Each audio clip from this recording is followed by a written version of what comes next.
All right, what is up, YouTube? How's it going? How's it going? So, today's the date. We've been getting a lot of messages, a lot of requests to do the Arcanist. So, we finally put it together.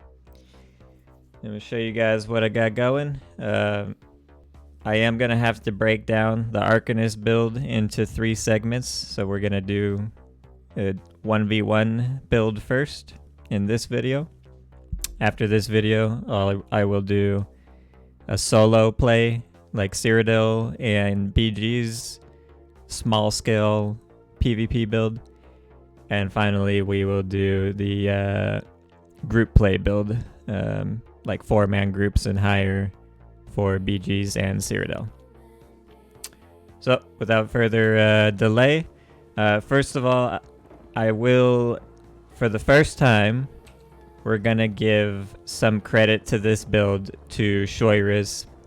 He is the one that kind of convinced me to try this out and to just test it. And he suggested this style of build and pointed it in my direction. And then, I did my thing with it. And this is what I came up with afterwards. So, first off, we'll go over the skills first this time.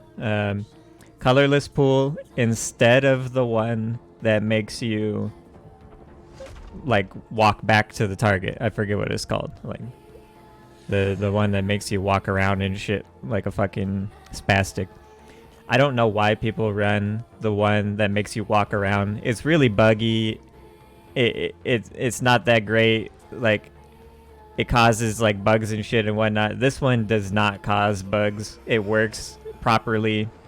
It also increases your damage significantly. And I would much rather have this extra damage than watching my target walk around back towards me. So with this one, you gain the minor brittle, and you increase their damage taken by 5%. Which is significant. Camouflage Hunter for crit chance. We got Tentacle, tried and true. No explanation for this. Rending Slashes. You got the shield on the front bar. And this is when I'm completely unbuffed. The shield is 14,100 for the heal. And it does almost 30,000 absorb. Like that's fucking insane. Unbuffed. Dawnbreaker on the front bar, our main ultimate for all the combos. Back bar, you got Elisus, triple status effect, very good on Arcanist, to apply as many status effects as you can. Heavy pressure. Crux Weaver applies minor breach also, so keep that in mind. Recuperative, yeah, I think it's slightly better than the other one because of the sustain that it gives you. All around, it's not like the greatest skill in the world, but it's better than other weapon damage buffs. And it does pretty good damage, actually. It has good DPS. Vigor for your sustain heal every 5 seconds. Re-hit your Vigor. We're doing Temporal Guard on the back bar for the protection. And this is the only flex slot. The only slot that maybe you could argue something else. So the options in this bar are Runic Sunder, Rune Guard of Freedom, which this is what most people run. Or you could do like Trap Beast.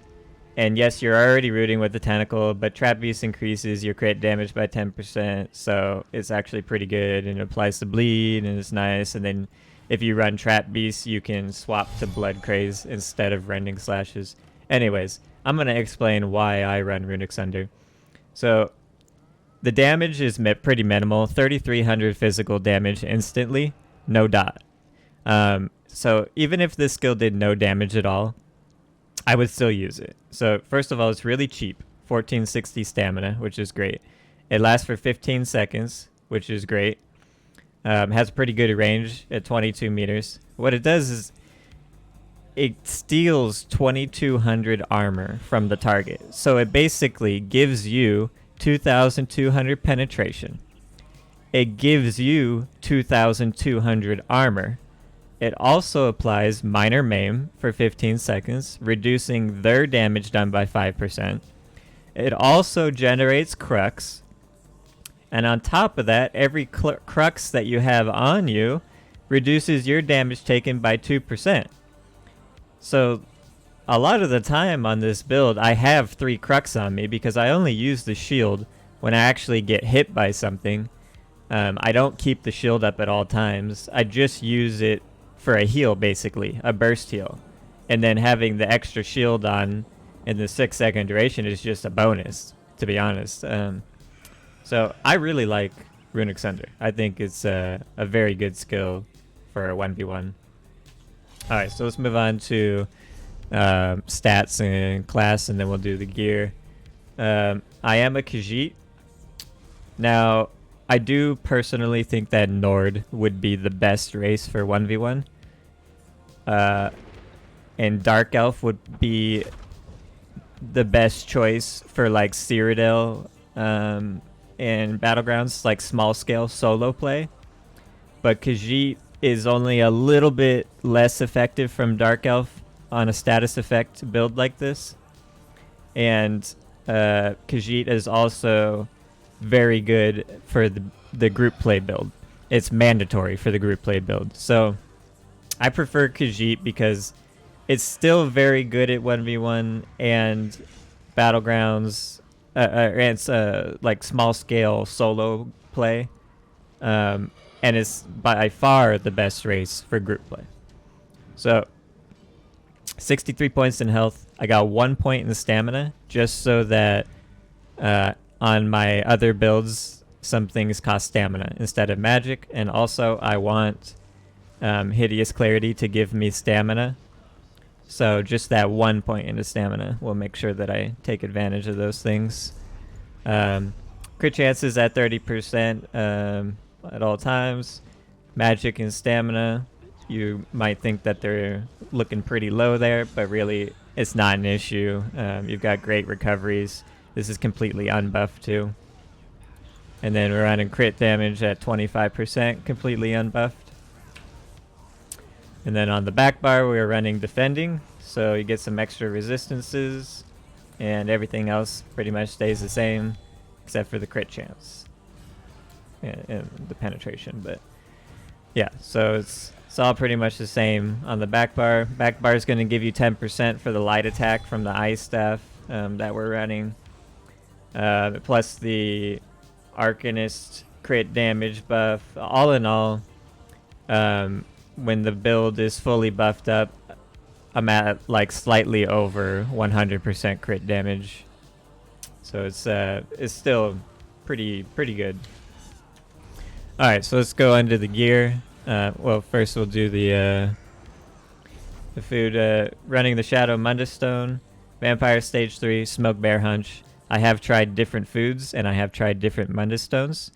If you are going to go with the Khajiit race, you should pick the Shadow. If you're going to do Dark Elf, which is very good in Cyrodiil and small scale group play and BGs and stuff, it is slightly more preferred. I would pick the Lover Mundus Stone for more penetration. And then if you want to just make an Arcanist for 1v1s and then just have the best 1v1 outcome for this build, it would be a Nord. And if you run Nord, then you would run the Lover Mundus Stone. And then Smoke Bear Hunch on all of them. So yeah, 1v1 always run Smoke Bear Hunch. I tried different foods, none of them work as well. Smoke Bear Hunch is mandatory. Alright, so for the gear, first of all, I've got several different builds here. We got Dragon's Appetite, Sea Serpent Coil, and Zahn. Dragon's Appetite, Sea Serpent Coil, Gerald Mountain. I only use this versus other cheese builds or people that are also running like cheesy shit, but it is there for an option just in case I want to use it. Balorg, I don't use this at all. I just put it together to try it out, and I haven't found any success with running Balorg on this build for 1v1. It doesn't feel right.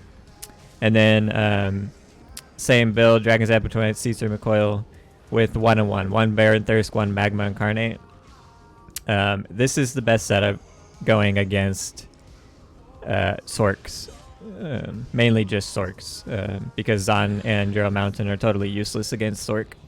And the only other option really would be like Slime Crawl or Bloodspawn or something. But this is just better. This feels the best. And then we got Death Dealer Feat as an option for each build. Going up against Dragonites, it's kind of difficult to keep up Sea Serpent Coil. So you're better off running Death Dealer Feat with Zon instead, you know, things like that. Other Arcanists, you can still run Sea Serpent Coil. It's totally fine. You'll see in some footage. I'll explain some of this later on. But going up against Sork, Sea Serpent Coil is very hard to run against a Sork because of the snare. So Death Dealer Feat, again, is better against Sork. But yeah, just laid myself out some options. Remember, I just made this Arcanist. I just like put it together. It's only 4 days old. I did all my dueling on it the first day and all the testing. And since then, I've done some dueling on and off, testing different things, and basically just solidifying that the build that I put together on day 1 is the best build that I could come up with. So like, yeah, for like the first time, theory crafting in my head and then putting it together on the character was the best way. There wasn't even any reason to try anything else, but it's always good to find out. So for the gear, trainee chest, pretty much always been this, reinforced. And then we got a druid sash for extra health again. I didn't gold this out yet because I was testing it, but I will gold it out now, get a little more health. Got Dragon's Appetite on body, 3 pieces, and 2-piece jewelry, Dragon's Appetite, all infused on the jewelry. And it's all impen on body with 1 reinforce. 6 impen, 1 reinforce, 5 heavy, 1 light, 1 medium. So we got the standard 5-1-1. I think that's very important for Arcanist. The Arcanist only weakness in passives is actually armor rating. It doesn't have great armor rating. No like class passives actually boost it up. So running 5 heavy on Arcanist feels really good. Very strong setup.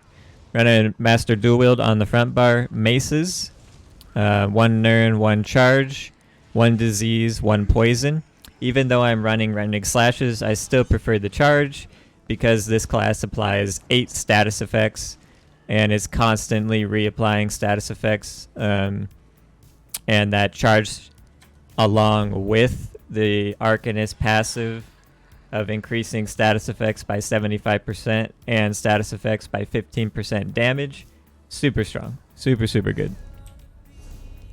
And then on the back bar, we're running Vatishran Ice Staff in defending.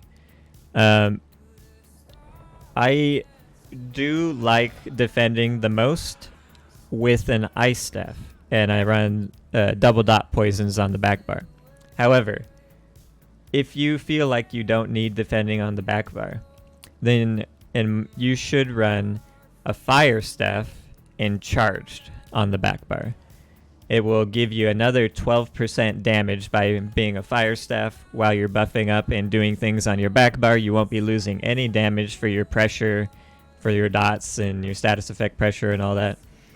And the Fire Staff could be the second option for you. However, I still prefer the Ice Staff, the 10% crit damage, and the block mitigation, even though I don't really block very much. If I do find myself in a panic and I need to, the option is there, and I get that 30% mitigation.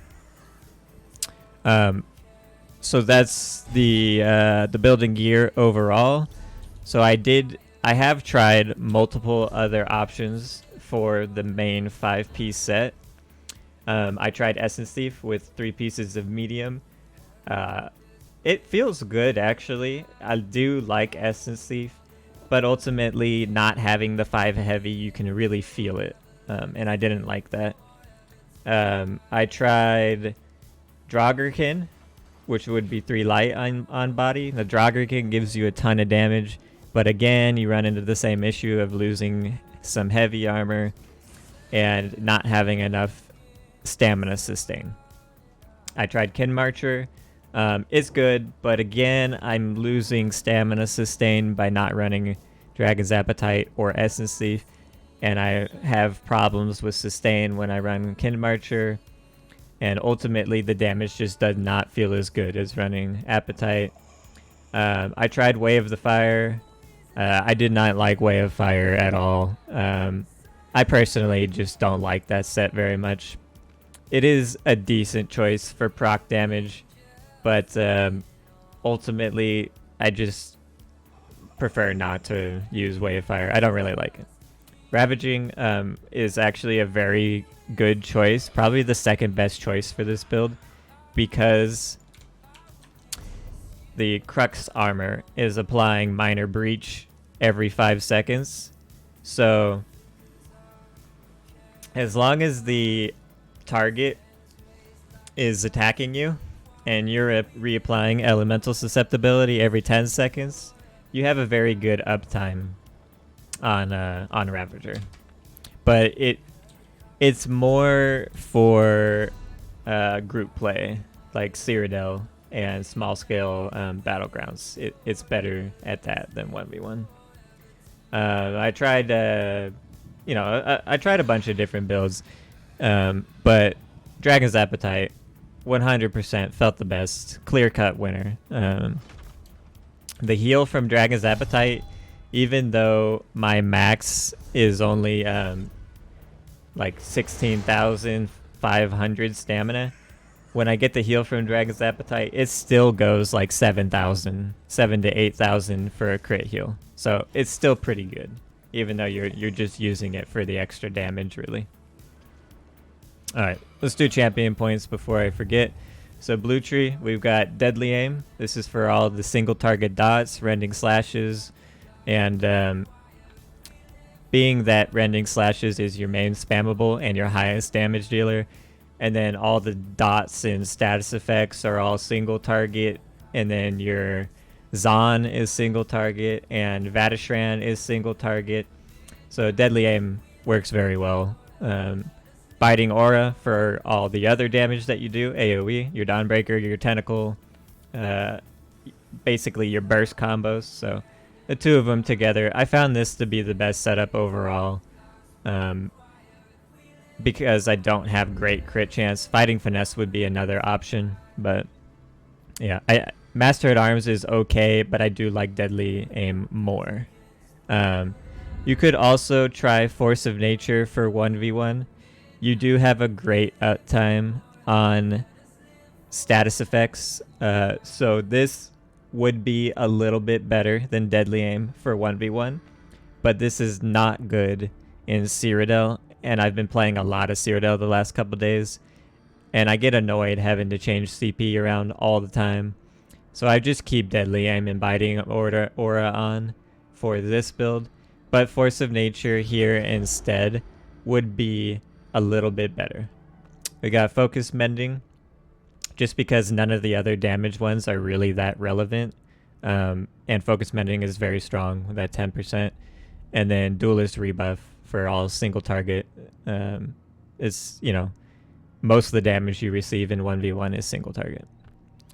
Then there's the same red CP that you run pretty much on every class, Sustained by Suffering, Pain's Refuge, and Survival, with the added that we're using Bastion instead of Relentlessness. So Relentlessness is really best against Nightblades. They're the only thing that Relentlessness is really kind of needed for. So it is a little bit risky not having this against a Nightblade. But I'm running nothing into sustain except for my food. So I found myself needing help a little bit. in 1v1 sometimes because my maxes are so low. So I really kind of need the sustain by suffering more than I need the relentlessness. If I'm gonna get hit by a Nightblade combo, I should be able to roll or block it effectively. It's very telegraphed and you can kind of predict when it's coming most of the time. But that being said, if you don't need sustain by suffering, then you should run relentlessness instead. The rest of them are mandatory. So there you have it. That's the CP. I'll get right into some videos and explain some more stuff. I'm just gonna go the build videos or the dual videos in order. Alright, we're way over on time here, so I'm gonna speed this up a bit. This is Monk. Monk is the best Stork on the NA server. That's not like even debatable really. He's widely known as the best Stork on NA. Very good player. He's running his normal standard tried and true 1v1 build here against me. And Sork is the hardest thing to kill as an Arcanist. It is the most difficult fight is going up against a Sork. Not because they can kill you, but because they're very hard to kill. It's a drawn out fight. It's very lengthy. It's tough to track them down. It's difficult to finish them off. Like Sork is a tough fight. And as you saw there, I still manage to track down and kill the best Sork in the game. My first day playing Arcanist on this build. You know, first try like on Arcanist, first day, and I kill the best Sork in the game. So that just goes to show that like Arcanist is very, very strong. I did not play the class perfectly against Monk. It wasn't flawless. I made mistakes, and I still wound up being able to kill him in the long run. So it absolutely, the gear, the build carried me to victory there. I did not play perfectly against him, and I still wound up winning that fight. So yeah, Night Lord there, that just showcases another Arcanist with the same build. So he's literally running like an identical build, except he's running a Way of Fire and I'm running Dragon's Appetite. That's the only real difference. So yeah, again, day one, first time playing Arcanist, and taking him down. Let's just do Slags, I guess. Another Nightblade example here. Now, I'm gonna speed this up again. In fighting like probably like 100 duels in the last 4 days on Arcanist to test it out and everything, I will clarify that Sorcerer is the hardest thing to kill. However, they cannot kill you. They should not kill you. So like you can only win against the Sork, but they're very hard to finish off is what I meant by saying that earlier. Now Nightblades are your biggest threat. The only class that really can surprise you and has that chance of really killing you is a Nightblade. And there are specific builds for Nightblade that are even stronger at, you know, taking down a high health Arcanist like I'm running. But Slags is a good example here. He hits very hard. I think in the logs after this, I dueled Slags like 5 times, and I looked in the logs afterwards, and he hit me for a 21k bow one time. So he's hitting really hard. He gets that big chunky burst damage. But we finish him off with a Dawnbreaker there. Let's do Drago real quick. So this is another Sork. This is Drago's like proc Sork, or not proc Sork. Sorry, this is his hybrid Sork. So he runs like bow on the front bar, heavy crit damage build. But Drago is also a very good Sork at 1v1. He's probably got the strongest build for 1v1 still.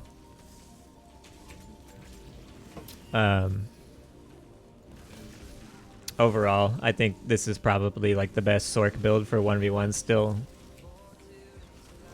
But I have seen Gromster playing some different variations of Sork builds that look very strong too.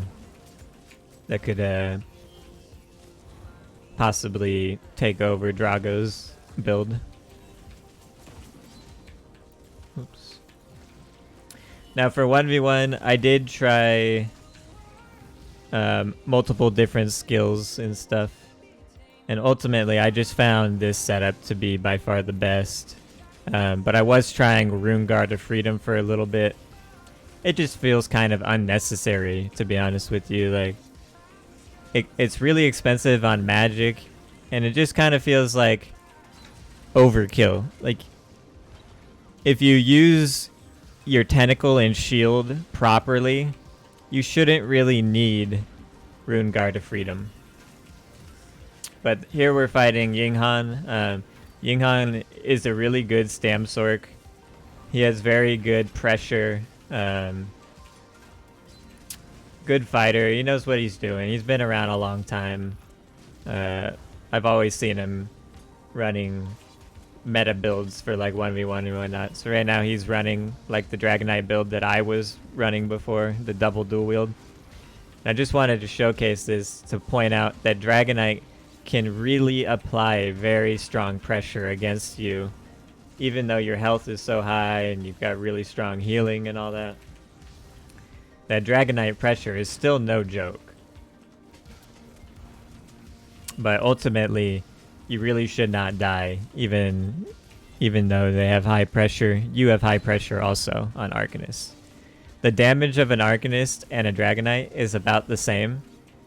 However, the Arcanist only uses 2 fucking attacks, basically. You know, Rending Slashes and Tentacle. Where the Dragonite uses like 6 attacks in order to get that kind of damage. So like Arcanist does 2 attacks and then it just buffs, sustains, heals, debuffs. And it gets the same damage as the Dragonite that has to really put in a lot of effort into using multiple damage abilities. So like overall, this build is basically like Dragonite. You could take your current Dragonite build pretty much and just bring it over to your Arcanist, and it is easier to play. It is stronger to play. It is more fun to play. Your health is insane. Your healing is insane. Everything about this class is fucking broken, dude. It is so strong. Like, I don't know how this went over the devs' heads, but it's legit a better Dragonite. That's what this build is. That's what this class is when you run this style. It's extremely effective. Extremely strong. If you run this build right here, Dragon's Appetite, Sea Serpent Coil with Gerald Mountain or Death Dealer, either one of these 2 builds, you should not lose to anything. Nothing, no 1v1 build in the game should be able to kill you if you run that setup. The only thing that you maybe could risk is your resources, managing your resources. So as long as you like tweak out your resources a little bit, you're literally unkillable and you can kill anybody. The only thing Gerald Mountain is not good against is Sork and other Arcanists, so just put on Zahn instead. But yeah, extremely effective, extremely strong build. Arcanist is honestly like it's pretty top-notch A tier, possibly even S tier in 1v1 right now. So if I were to reorganize my 1v1 class tier list, I would bump Arcanist up a little bit, just like probably one row to the number 1 in A+ row. Maybe even number 4 in S tier. But there you guys have it. Appreciate you guys. Sorry about the length of this one, but there was a lot to explain for Arcanist. It's very strong, very good class. The next build video is going to be for Cyrodiil and solo play / small scale group play. So it's a very similar build to this one, but it's more for Cyrodiil and Battlegrounds, like solo kind of playing or 1 or 2 people with you. So we'll see you for the next one. Look out for my Twitch. I'll be playing the Arcanist for a while. Be streaming it every few days and whatnot, every couple days. And let me know what you guys think. Try out the build. Give me your comments, suggestions. Appreciate all the info. Have a good day, guys. Appreciate you coming by. Peace out.